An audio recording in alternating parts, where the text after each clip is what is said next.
Part 1. The Midnight Shift and the Badge of Arrogance. The neon sign of the precinct buzzed with a low, irritating hum that matched the chronic tension vibrating through the air of District 4. It was 2:14 a.m., the hour when the city's underbelly crawled out to play, and Officer Marcus Vance was already running on pure caffeine, deep-seated prejudice, and an ego the size of a billboard. Marcus leaned back in his swivel chair, his boots propped carelessly against a scarred wooden desk that had seen decades of corruption, heartbreak, and bureaucratic indifference. He twirled a heavy, stainless steel baton between his fingers, the rhythmic clack-clack serving as a metronome for his mounting irritation. Around him, the bullpen was a graveyard of paper coffee cups and glowing computer screens, but Marcus's attention was fixed squarely on the glass doors leading to the lobby. To Marcus, the world was sharply divided into two categories: people who mattered, and people who existed merely to be managed, controlled, or cleared off the streets. And belonging firmly to the latter category was anyone whose skin tone didn't match the alabaster standard he believed defined true authority. For 7 years on the force, Marcus had weaponized his badge, operating with an impunity born of a quiet understanding among the precinct's old guard. A system that looked the other way as long as the paperwork was clean and the quota was met. The automatic doors slid open with a soft hiss, breaking the silence of the damp, chilly night. A gust of wind swept in off the pavement, carrying with it the bitter scent of wet asphalt and urban decay. Marcus didn't bother lowering his boots. He simply shifted his gaze, his cold, gray eyes narrowing as they landed on the figure entering the lobby. It was an older man, stooped slightly by what looked like years of hard labor. He wore a faded navy blue jumpsuit with the sleeves rolled up to reveal dark, callous forearms. A graying wool cap was pulled low over his forehead, shadowing his face, and he pushed a battered industrial cleaning cart loaded with plastic buckets, heavy-duty detergent jugs, and a mop whose strings looked like they had survived a war. Marcus scoffed, a dry, humorless sound that rattled in the back of his throat. "Look what the graveyard shift dragged in," Marcus muttered to no one in particular. His partner, Officer Gary Miller, didn't look up from his crossword puzzle. Gary had learned long ago that it was easier to ignore Marcus's tirades than to feed them. Though Gary's silence was its own form of complicity. Marcus stood up, his heavy utility belt clinking with handcuffs, spare magazines, and the Glock 19 resting snugly in its holster.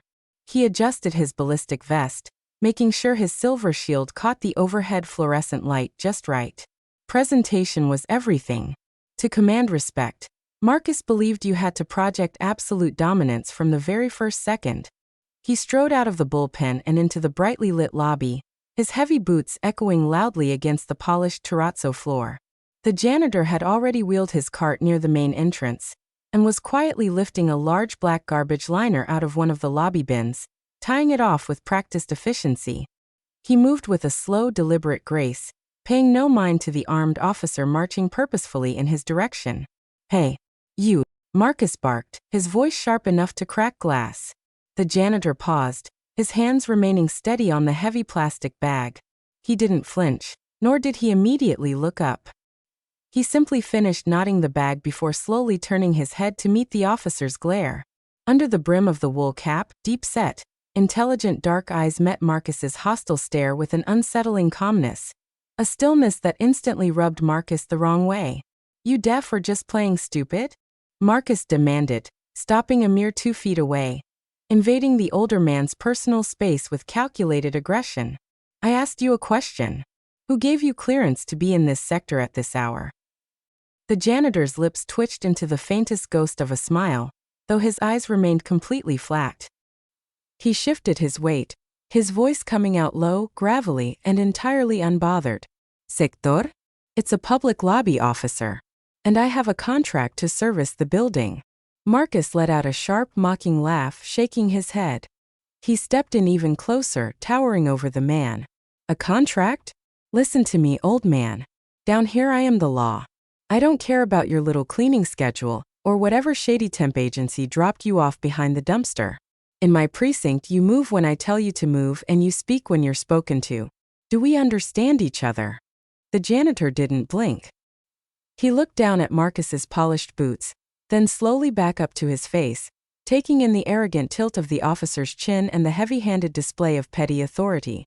"I understand," the janitor said slowly, his voice dripping with an understated weight that Marcus was too blind to recognize, "that you have a very narrow view of how the world works." That was all it took. The casual disrespect, coming from a man in a stained jumpsuit holding a mop bucket, sent a spike of pure rage straight to Marcus's temples. How dare this piece of trash talk back to him? How dare he look at a police officer with anything less than absolute terror and submission? "Oh, you think you're smart, don't you?" Marcus hissed, his hand dropping instinctively to rest on the butt of his sidearm. He leaned in so close his breath hit the man's cheek. "Let's see how smart you feel when I run you through the system. Empty your pockets. Hands on the glass. Now." The janitor let out a soft, almost imperceptible sigh. He looked at Marcus's hand resting on his gun, then back to Marcus's face. There was no fear in his eyes. There was only a profound, chilling evaluation, the kind of look a master carpenter gives a piece of rotting wood before deciding to throw it in the fire. "Officer," the janitor said quietly, his tone dropping an octave, carrying an authority that didn't belong to a man holding a broom, "you are making a mistake that is going to cost you more than you can possibly imagine." Marcus grabbed the man roughly by the shoulder, spinning him around and slamming him against the glass pane of the front doors with a violent thud. The cleaning cart rattled, and a bottle of detergent toppled over, spilling blue liquid across the floor. "Shut your mouth," Marcus snarled, wrenching the man's arms up behind his back. "You don't warn me, you miserable piece of dirt. You're about to find out just who you're dealing with." As Marcus pulled a pair of heavy steel handcuffs from his belt, preparing to humiliate and harass the old man for nothing more than bruised pride, neither of them knew that the morning briefing scheduled for 7 a.m. would bring a brand new precinct commander through those very doors, a man whose identity was currently locked away in a personnel file that Marcus was too proud, too prejudiced, and too stupid to check. Part 2. The morning aftermath and the captain's warning. The heavy steel handcuffs bit into the old man's wrists, but he didn't struggle. He offered no resistance whatsoever, which only served to fuel Marcus Vance's misplaced sense of righteous dominance. To Marcus, compliance was proof of guilt, and his victim's calm demeanor was merely a mask for cowardice. "Thought you were tough a second ago," Marcus sneered, shoving the janitor away from the glass with unnecessary roughness, nearly sending the older man stumbling into his own cleaning cart. "Next time you decide to walk into a police station with an attitude, remember who wears the badge." From the doorway of the bullpen, Officer Gary Miller finally looked up, his brow furrowed with mild unease. "Hey Mark, cut it out. He was just cleaning. Is it really worth the paperwork?" "Shut up, Gary," Marcus snapped over his shoulder, his chest heaving with adrenaline. This trash was mouthing off. He needed a reminder of his place. Marcus turned back to the janitor, unlocking the cuffs with a sharp flick of his wrist and tossing them onto the cart. "Get out of my sight. Take your bucket and clean the back hallway. If I see your face in this lobby again before sunrise, I'm locking you up for obstruction." The janitor rubbed his wrists where the cold steel had left faint red marks. He didn't yell. He didn't make empty threats. Instead, he simply adjusted his gray wool cap, picked up the handle of his mop, and slowly wheeled his cart down the long, dimly lit corridor toward the back service exit.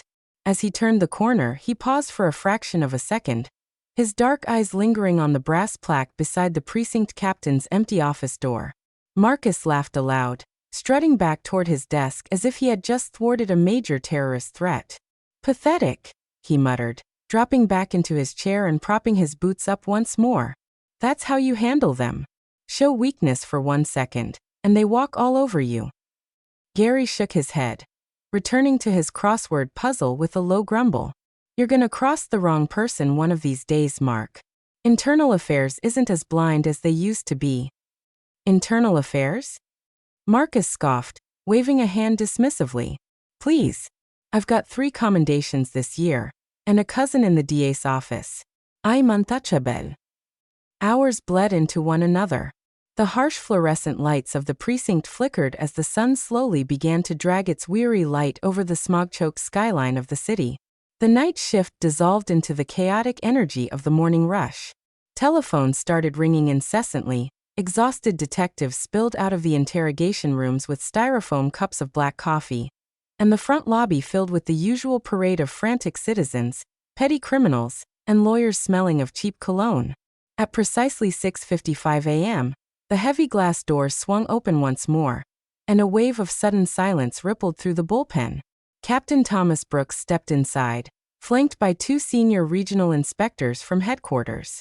Captain Brooks was a legendary figure in the department, a man known for his unyielding integrity, razor-sharp intellect, and absolute zero tolerance for police corruption or brutality.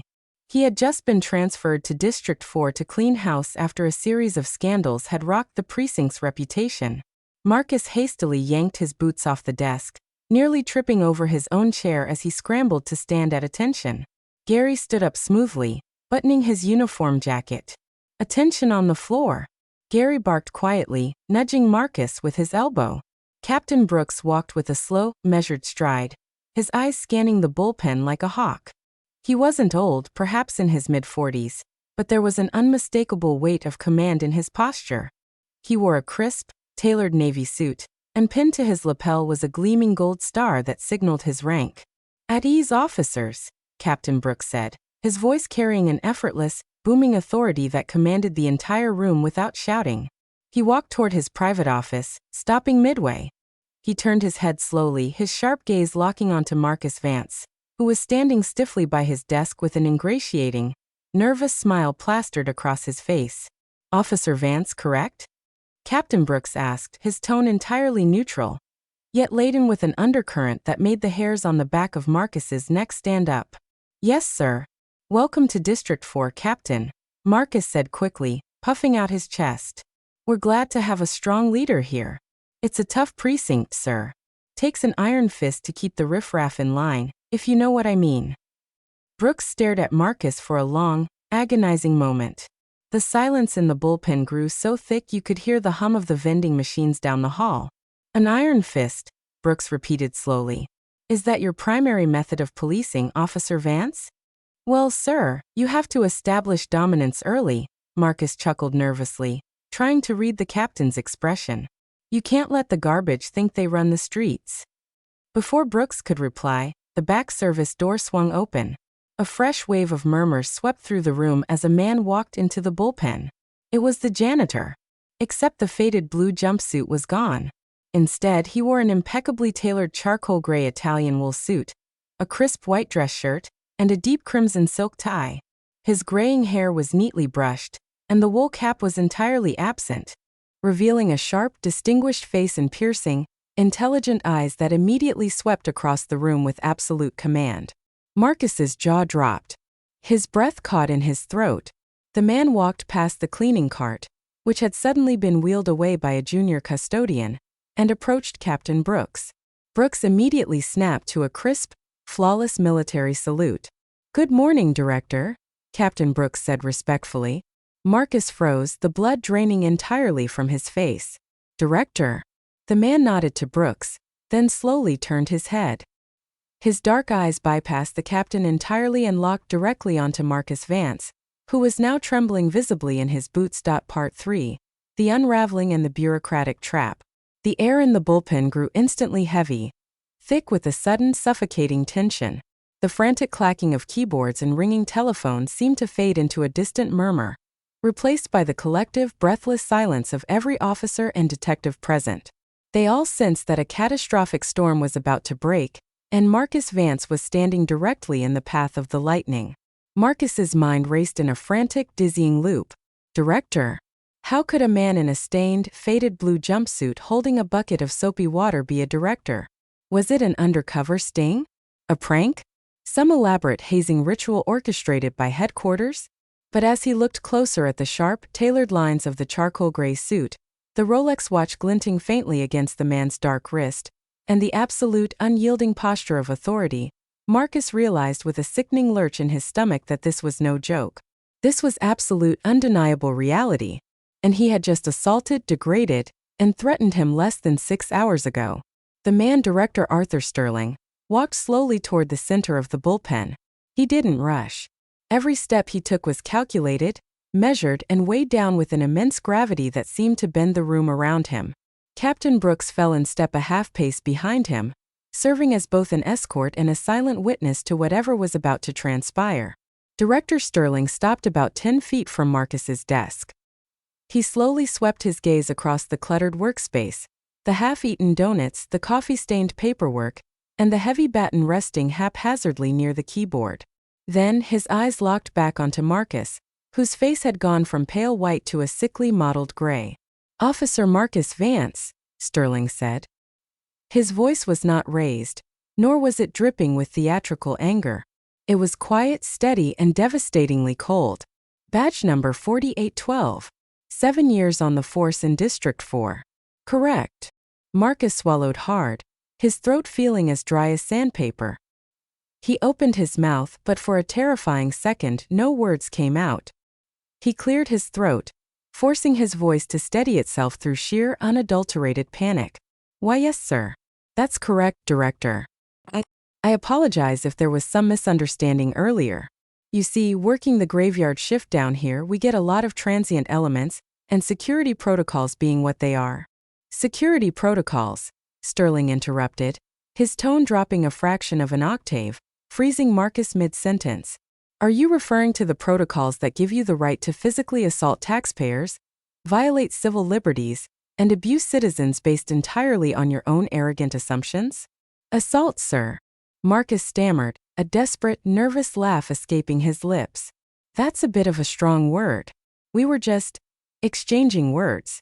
Standard field interaction. You know how it is on the streets. Sometimes people need a firm hand to understand." "A firm hand," Sterling repeated, cutting through Marcus's excuses like a scalpel. Without breaking eye contact, Sterling turned slightly to Captain Brooks. "Captain, did you pull the lobby security footage from 2:15 a.m. as I requested?" "Yes, Director," Brooks replied crisply, stepping forward and tapping a heavy encrypted tablet he held under his arm. The high-definition cameras capture both audio and video across the entire main lobby and service corridors. Every word, every physical action, and every violation of department policy is recorded in pristine detail. Marcus felt the room spin. He looked desperately toward his partner, Gary Miller, hoping for a lifeline, an alibi, a nod, anything. But Gary kept his eyes glued firmly to his desk, staring intently at his crossword puzzle, as if it held the secrets of the universe. Gary knew when a ship was sinking, and he had no intention of drowning alongside a toxic partner. "Director, with all due respect," Marcus tried again, puffing his chest out in a pathetic display of bravado that fooled absolutely no one. "I was conducting an authorized security sweep. This man, whoever he is, was trespassing in a restricted area without proper visible credentials. As a senior officer, I acted in accordance with my training to protect this precinct." Director Sterling finally reacted. A slow, humorless smile touched the corners of his lips, though his dark eyes remained glacial.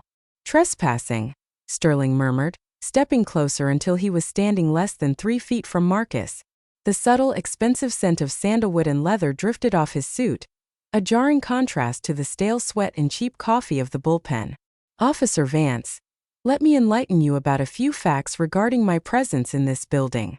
Sterling reached into his breast pocket and pulled out a sleek leather credential case, flipping it open to reveal a gold-embossed federal seal and a high-level security clearance card signed by the Department of Justice and the State Attorney General's office. "I am Arthur Sterling," the director said softly, his voice cutting through the silence of the room. "I was appointed 3 weeks ago by the Federal Oversight Committee to conduct a comprehensive, unannounced audit of every municipal law enforcement agency in this state, specifically targeting systemic corruption, racial profiling, and abuse of power. District 4 was selected as our very first testing ground." Marcus stared at the badge, his pupils dilated with sheer terror. The federal government. An oversight audit. He wasn't just dealing with an angry citizen or a disgruntled civilian. He was dealing with the exact man sent down from the highest levels of government to hunt down rogue cops like him.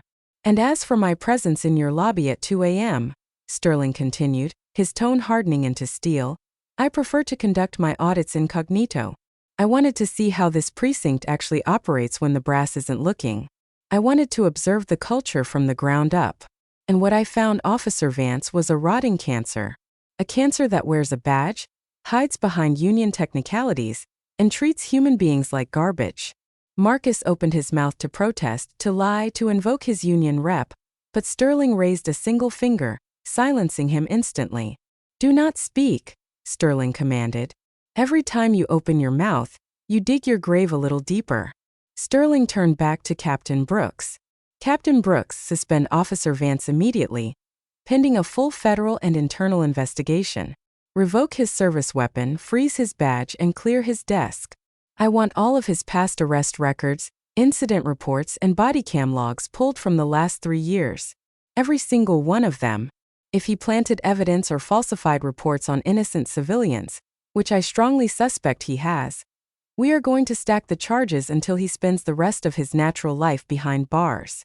"Consider it done, Director," Captain Brooks said, his face carved from stone. He turned his sharp gaze toward Marcus. "Vance, belt, badge, and firearm. On my desk. Now." Marcus stood frozen for a second, his mind refusing to accept the reality crashing down around him. 7 years of power, 7 years of untouchable impunity, shattered in less than 10 minutes by an old man in a janitor's jumpsuit. Slowly, with trembling, sweat-slicked fingers, Marcus unbuckled his heavy utility belt. He let it drop to the floor with a heavy, humiliating clatter of steel and leather. As Captain Brooks motioned for 2 armed bailiffs to step forward and escort Marcus to internal affairs, Director Sterling leaned in close, whispering just loud enough for Marcus alone to hear. "You told me that down here you are the law," Sterling whispered, his eyes piercing straight through Marcus's soul. "Let me show you what happens when the real law catches up with you." Part 4. The Fall from Grace and the Weight of Accountability. The heavy oak doors of the Internal Affairs hearing room swung open with a dull, echoing thud, sealing Marcus Vance's fate in a sterile, windowless box. Gone was the bravado, the casual arrogance, and the defiant smirk that had once defined his tenure at District 4. Seated at the defendant's table in a rumpled civilian shirt with no tie, Marcus looked every bit of the disgraced, cornered animal he had suddenly become. Across from him sat a 3-person federal tribunal, flanked by Captain Brooks and 2 senior prosecutors from the State Attorney General's office. At the center of the panel sat Director Arthur Sterling, his expression completely unreadable as he flipped slowly through a thick dossier labeled with Marcus's name and badge number. "Let the record show," the chief administrative judge began, her voice echoing coldly off the acoustic-tiled walls, "that Officer Marcus Vance, formerly of District 4, has been formally summoned to address 24 separate allegations of civil rights violations, excessive force, falsification of official police reports, and institutional intimidation spanning the last 48 months.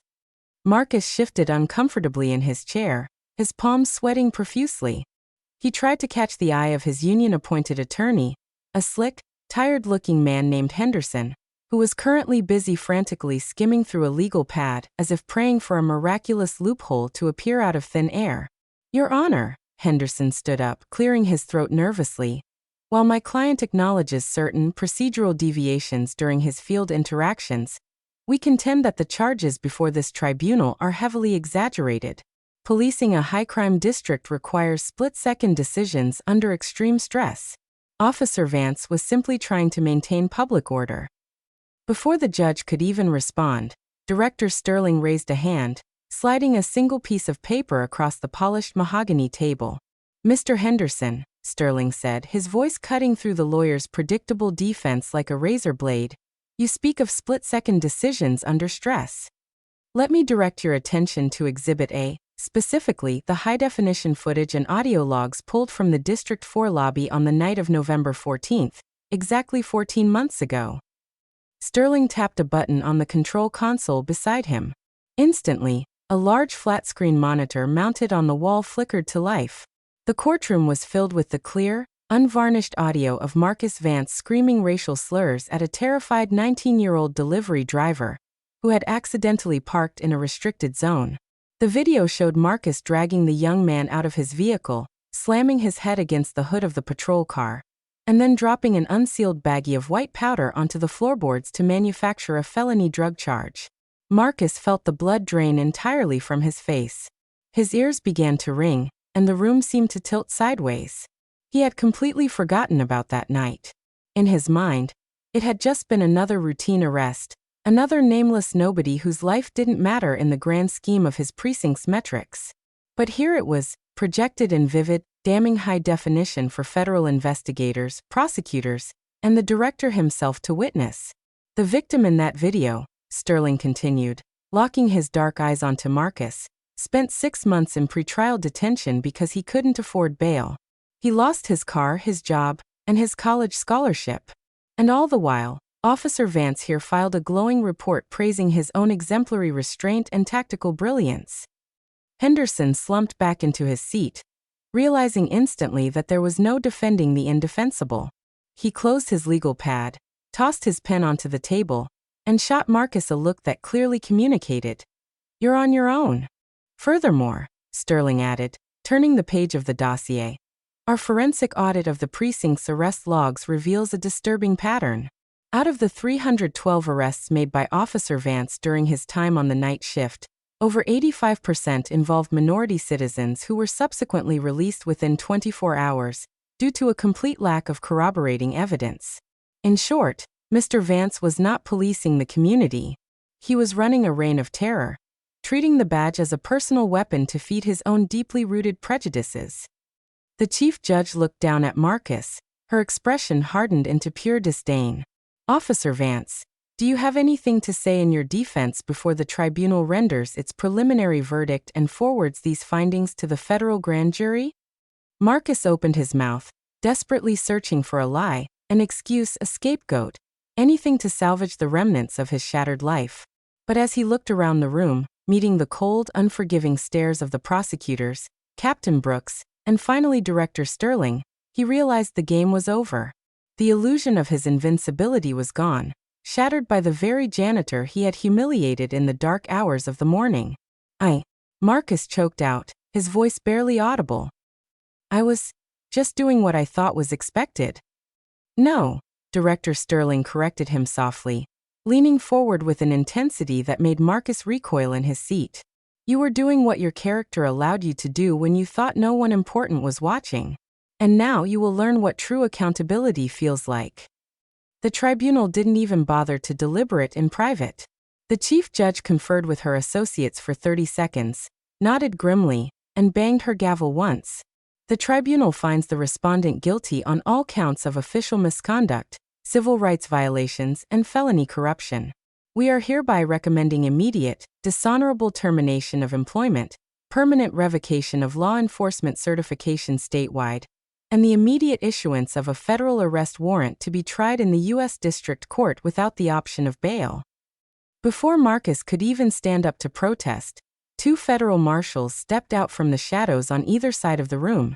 Heavy steel handcuffs, the exact same kind Marcus had so casually slapped onto the innocent janitor just days before, snapped sharply around his wrists with a cold, final click.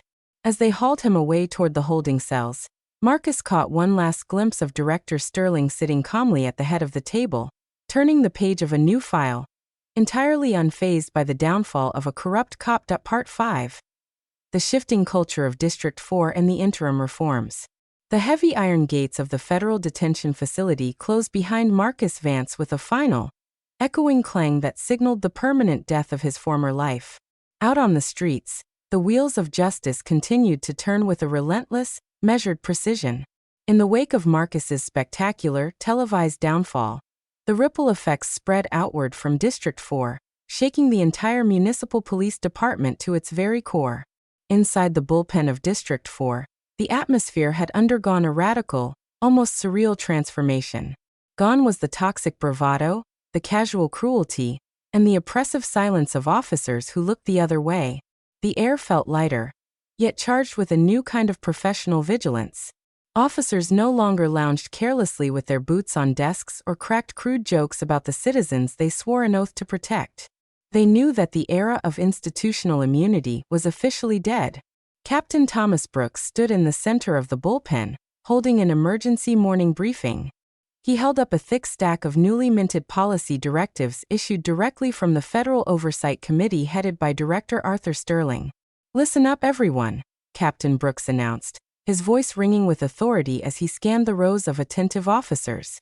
Effective immediately, every single patrol unit is operating under enhanced body camera protocols. Automatic activation is mandatory upon the initiation of any citizen contact, traffic stop, or field interrogation. Furthermore, Internal Affairs is establishing a confidential, independent tip line for reporting discriminatory practices, misconduct, or retaliation within the ranks. Officer Gary Miller sat near the back, listening intently. He caught Captain Brooks's eye and gave a subtle, respectful nod. Gary had spent years biting his tongue, silently tolerating Marcus Vance's toxic antics out of a misplaced sense of precinct loyalty. Now, seeing the cleanup underway, a quiet sense of relief washed over him. He realized that protecting a corrupt badge didn't protect the precinct. It only poisoned it from the inside out. "We have a lot of work to do to restore public trust," Brooks continued, pacing slowly between the rows of desks. "District 4 has a long, painful history with the communities we serve. For too long, people in these neighborhoods looked at a police cruiser and felt fear instead of safety. That stops today. We are here to protect and serve every single resident, without exception, without bias, and without prejudice." Meanwhile, miles away at the downtown headquarters of the Department of Justice Oversight Commission, Director Arthur Sterling sat in his high-rise office, overlooking the sprawling, sunlit expanse of the city. The morning light poured through the floor-to-ceiling glass windows, illuminating a massive corkboard covered in case files, organizational charts, and strategic plans for nationwide police reform. Sterling was reviewing the preliminary audit reports from District 4 when a knock sounded at his office door. "Come in," Sterling said without looking up. His senior chief of staff, a sharp, efficient woman named Elena Vance, no relation to the disgraced former officer, stepped inside carrying a fresh cup of black coffee and a manila folder. "Director," Elena said, setting the coffee down gently on the corner of the polished oak desk, "we've received the formal statements from the community outreach leaders in District 4. They want to set up an open forum with you next Tuesday to discuss the new oversight measures and community policing initiatives." Sterling finally looked up, a warm, genuine smile breaking across his distinguished features. "That's fantastic news, Elena. Make sure it's scheduled at the community center on 5th Street, right in the heart of the district. We don't need to hide behind ivory tower conferences. True reform happens face-to-face, listening to the people who bear the brunt of systemic failures." "Will do," Elena noted, flipping open her tablet. "Also, the federal prosecutors handling Marcus Vance's upcoming trial have confirmed that his defense team's motion for a plea bargain has been completely rejected. The Attorney General's office wants to make an absolute example out of him. With the digital evidence, the witness testimony from past victims, and the systemic pattern of abuse we uncovered, they're pushing for the maximum federal sentencing guidelines."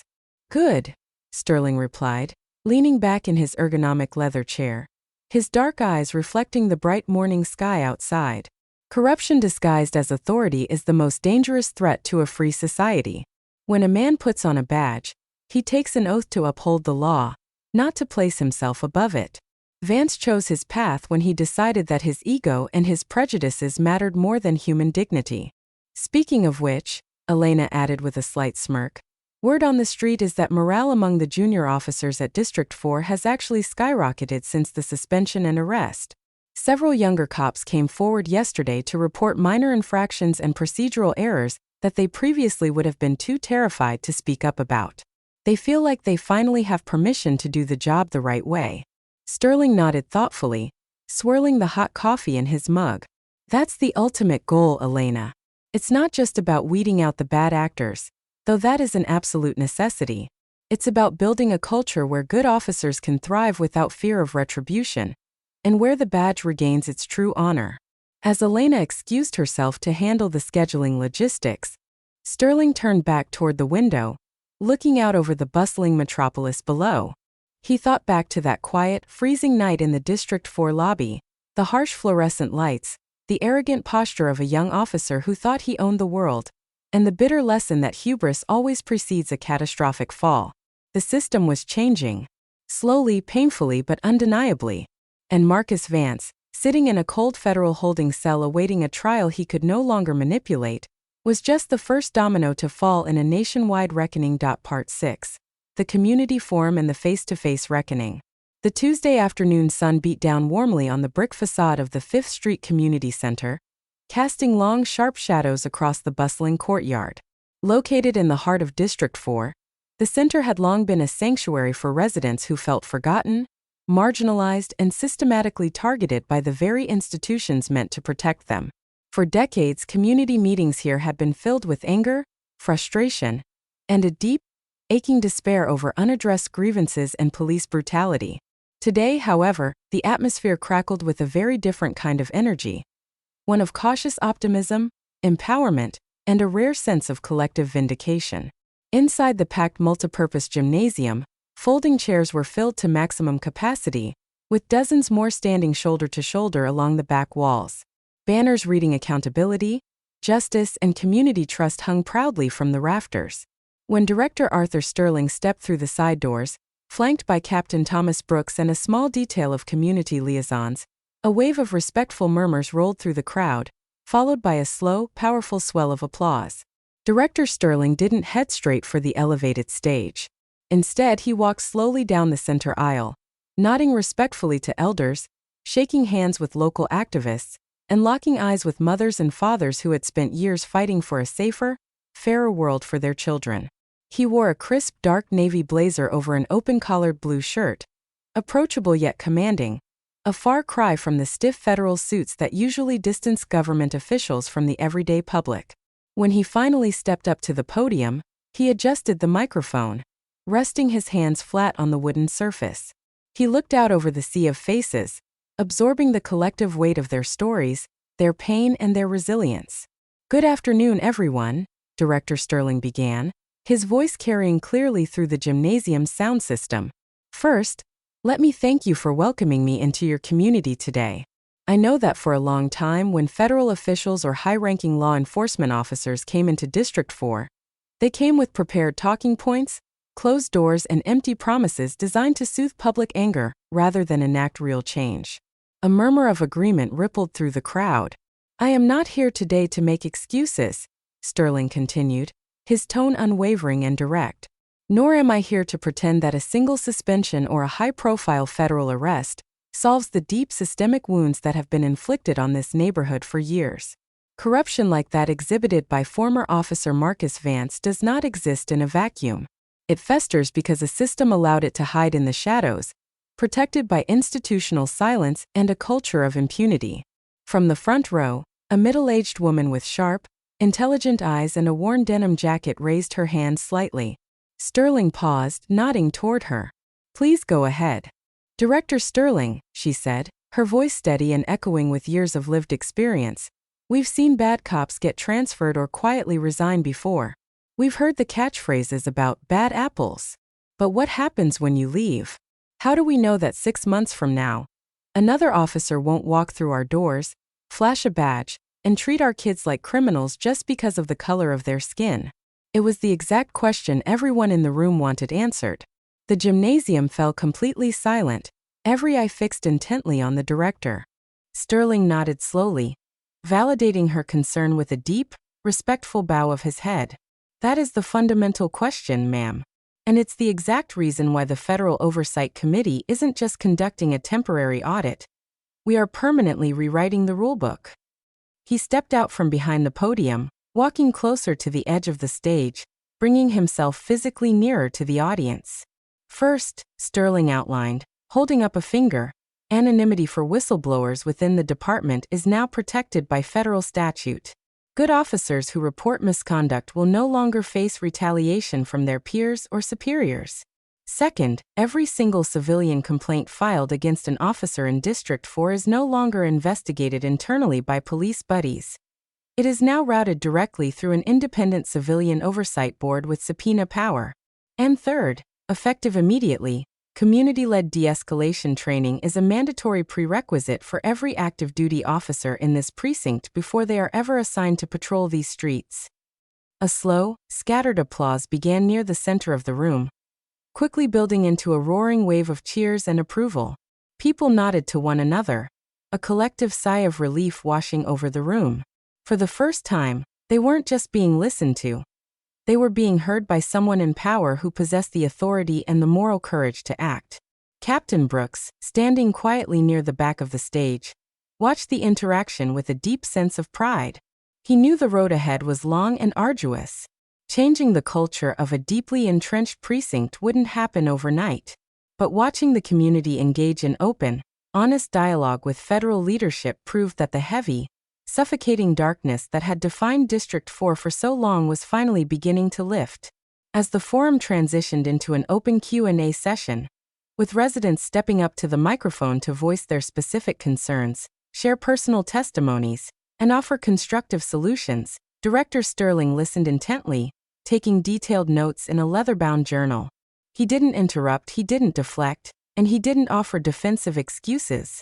He simply listened, proving that true leadership always begins with the willingness to humble oneself and learn from the people you are sworn to protect. Part 7.